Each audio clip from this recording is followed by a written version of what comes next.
Wiljon Plim buka suara terkait naturalisasi. Sanksi pemain Thailand berlanjut dari klub. Indra Syafri ditunggu Piala AFF U23. Pemain keturunan STY buat Vietnam was-was. Simak video selengkapnya hanya di Garuda Space Update.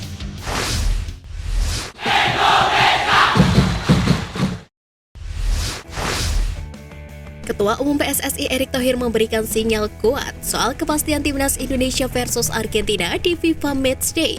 Melalui unggahan akun media sosial pribadinya, Erick Thohir mengunggah isyarat tersebut disertakan dengan dua foto dari Federasi Sepak Bola Argentina. Sontak netizen memberikan respon jenaka terhadap unggahan mantan Presiden Inter Milan tersebut. Banyak dari netizen yang mengaku sudah tidak sabar menunggu pengumuman PSSI. Namun mereka meyakini laga melawan juara Piala Dunia 2022 hampir pasti terlaksana. Selain disambut oleh pecinta sepak bola tanah air, kabar kedatangan Argentina juga ditanggapi publik Asia Tenggara termasuk media Malaysia Semuanya Bola. Media tersebut tampak penasaran dengan aksi Jordi Amat di lini belakang timnas Indonesia. Semuanya Bola yakin Jordi Amat bisa membatasi pergerakan Messi di laga persahabatan nanti. Namun mereka juga menyarankan agar skuad Garuda mewaspadai pemain bintang Argentina lain seperti Julian Alvarez dan Lautaro Martinez. AFF resmi mengumumkan jadwal drawing Piala AFF U23 2023. Pengundian babak grup akan digelar pada 29 Mei mendatang. Thailand berstatus sebagai tuan rumah pada edisi kali ini. Namun belum diumumkan tanggal pasti turnamen tersebut akan digelar. Pada edisi sebelumnya, timnas Indonesia U23 harus absen akibat badai COVID-19. Wajar saja, varian Omikron memang tengah mengganas ketika Piala AFF U23 2022 berlangsung. Vietnam U23 juga berhasil keluar sebagai juara pada edisi tersebut. Kini timnas Indonesia U23 asuhan Indra Syafri berpeluang untuk menambah prestasi di tahun ini. Usai berhasil mendulang medali emas pada SEA Games 2023 lalu. Pelatih timnas U22 Indra Syafri turut berpendapat terkait peluang timnas Indonesia tampil di Piala Dunia 2026. Meski format Piala Dunia 2026 mengalami perubahan dengan 48 peserta, ex-pelatih Bali United tersebut menilai skuad Garuda paling realistis adalah lolos di Piala Dunia 2034. PSSI sudah membuat peta jalan Indonesia menuju Piala Dunia 2034. Menurut Indra Syafri, langkah itu paling masuk akal bisa dilakukan PSSI. Namun menurutnya bukan tidak mungkin Indonesia lolos Piala Dunia bisa lebih cepat dari target sebelum tahun 2034. Legenda timnas Thailand Piapong-Pueon mengungkapkan hasratnya menjadi Presiden Federasi Sepak Bola Thailand atau FAT. Piapong-Pueon berniat untuk mengantarkan timnas Thailand tampil di Piala Dunia. Bila target itu gagal, Piapong-Pueon bahkan sudah siap untuk mengundurkan diri. Nama Piapong-Pueon sendiri tidak asing bagi pecinta sepak bola Indonesia. Piapong-Pueon kerap kali menjadi mimpi buruk timnas Indonesia. Pemain berposisi sebagai striker tersebut telah membobol gawang Indonesia dalam 6 ajang yang berbeda. Usai FAT Thailand yang menghukum pemain serta staf pelatihnya, klub Thailand Buriram United turut memberikan sanksi pemainnya yang terlibat pada keributan di final SEA Games 2023 kontra timnas U22 Indonesia. Pemain yang dimaksud ialah Tirapak Proyanga. Buriram United menegaskan akan memotong gaji Tirapak sebesar 25% selama 6 bulan.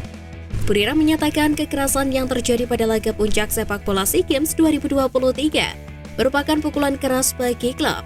Mereka bakal lebih memperhatikan kondisi emosional pemain dalam sebuah pertandingan. Pelatih timnas Vietnam Philippe Trosaier disebutkan akan melakukan perombakan skuad besar-besaran menjelang FIFA Matchday melawan Hong Kong Juni mendatang. Dikutip dari Sohadat VN, Philippe Trosaier akan memanggil 60% skuad lama dan sisanya penggawa Vietnam U22. Laga itu diambil setelah melihat hasil tak memuaskan di SEA Games 2023. Trosaier ingin mencoba untuk menggembleng para pemain mudanya.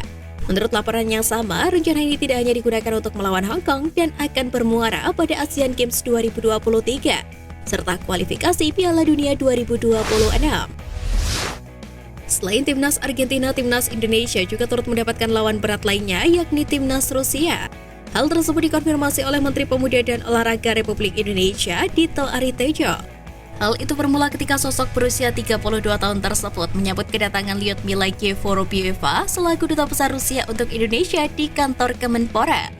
Dalam perbincangannya terdapat pembahasan di antaranya mengenai peluang timnas Indonesia menghadapi Rusia. Rencananya pertarungan timnas Indonesia melawan timnas Rusia bertajuk laga persahabatan. Meski begitu, Dito mengaku masih memerlukan koordinasi mendalam kepada PSSI dan Kementerian Luar Negeri.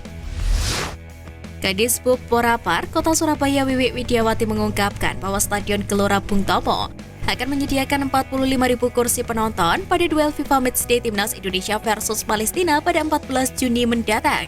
Kapasitas stadion yang mencapai 45.000 penonton tersebut akan dibuka seluruhnya untuk supporter yang akan menyaksikan laga FIFA Matchday tersebut. Wiwi menyebut seluruh fasilitas GPT yang semula dipersiapkan untuk Piala Dunia U20 2023 ini bisa digunakan untuk FIFA Matchday Juni mendatang. Penyerang naturalisasi Ilyas Pasojevic tidak menyangka timnas Argentina memastikan diri datang ke Indonesia. Berhadapan dengan juara Piala Dunia 2022, Spaso meminta timnas Indonesia untuk bekerja keras dan menikmati pertandingan. Penyerang berusia 35 tahun tersebut menegaskan bahwa para penggawa Garuda tidak minder ketika berhadapan dengan Lionel Messi dan kawan-kawan. Menurut saya harus lakukan yang terbaik, karena selama ini kita kagumi Messi, Paulo Dybala, dan pemain lainnya yang menjadi idola selama ini. Tapi ketika bertemu di lapangan kita harus berjuang karena Indonesia punya 11 pemain.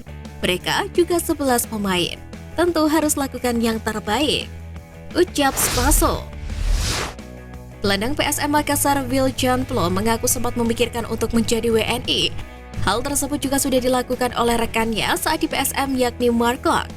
Namun Plom mengaku tidak mengambil langkah tersebut karena keluarganya ingin kembali ke Belanda. Seperti diketahui, Plum adalah salah satu pemain asing yang sudah lama berkarir di tanah air. Bahkan dia sudah 7 tahun membela PSM. Loyalitas pemain asal Belanda ini memang sudah terbukti. Kedekatan emosional Plum dengan tim Juku Eja benar-benar menyentuh hingga menjadi juara musim lalu. Bek Timnas Indonesia U22 Bagas Kava memberikan komentarnya soal tawaran Dr. Tompi untuk mengoperasi bibirnya yang terluka akibat disikut oleh pemain Thailand pada final SEA Games 2023 hingga memerlukan 4 jahitan. Bagas Kava mengaku kondisi bibirnya yang terluka sudah membaik. Dia pun berencana untuk melepas jahitannya. Meski begitu, pemain Barito Putra tersebut juga mempersilahkan jika Dr. Tompi memang ingin menemui dirinya untuk mengecek kondisinya yang terkini. Kedatangan dua pemain keturunan Indonesia Rafael Struijk dan Ivar Jenner di skuad Garuda cukup menggertak tim-tim Asia Tenggara lainnya. Media Vietnam Suhadat VR menilai kehadiran Rafael dan Ivar di timnas Indonesia membuat mereka waspada. Mengingat Vietnam sendiri akan bertemu dengan skuad Garuda di Piala Asia 2023 mendatang. Sebagaimana diketahui, saat ini timnas Indonesia memang telah diperkuat sejumlah pemain keturunan. Perjalanan mereka bergabung dengan skuad Garuda pun beragam, namun tetap memiliki satu hati demi membela merah putih.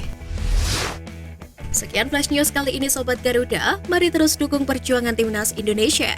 Nantikan Flash News Edition di Garuda Space selanjutnya. Terima kasih dan salam olahraga.